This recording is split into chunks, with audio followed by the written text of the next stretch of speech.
Budite jako oprezni s poklonima i predmetima koji ulaze u vaš dom. Neki mogu donijeti veliku duhovnu opasnost u živote vas i vaše obitelji.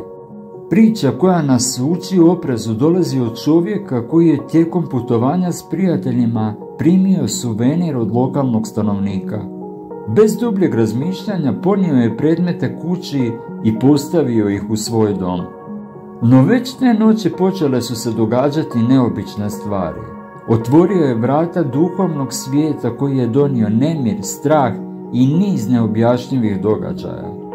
Suočen s duhovnim napadima, potražio je pomoć svećenika koji je identificirao predmete kao izvor problema.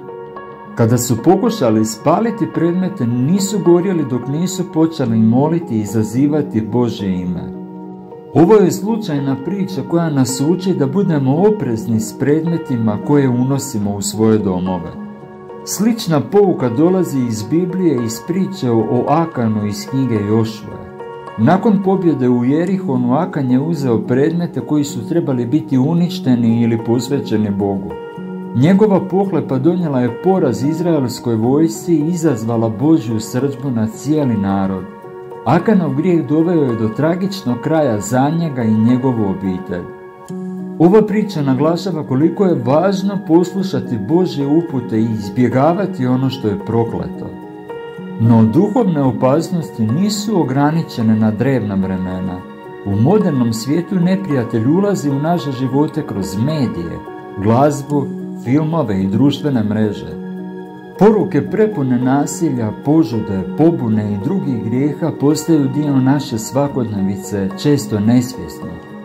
Studije pokazuju da prosječno dijete do 5. razreda pogleda 8000 ubojstava na televiziji, što može utjecati na normalizaciju grijeha.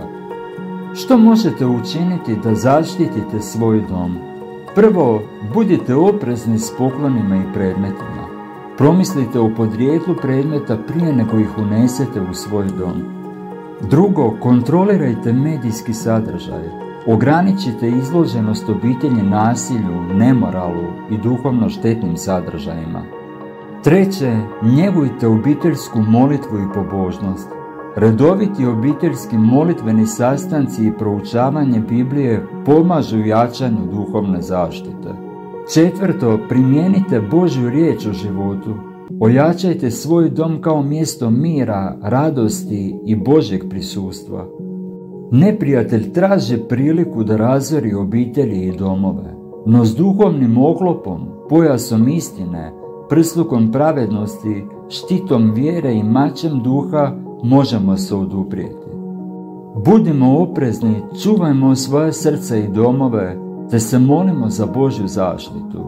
Kao što Biblija kaže, oduprite se đavlu i pobjeći će od vas. Ako vam se sviđa ovaj video, ostavite nam like ili komentar. Do sljedećeg, Bog vas blagoslovio.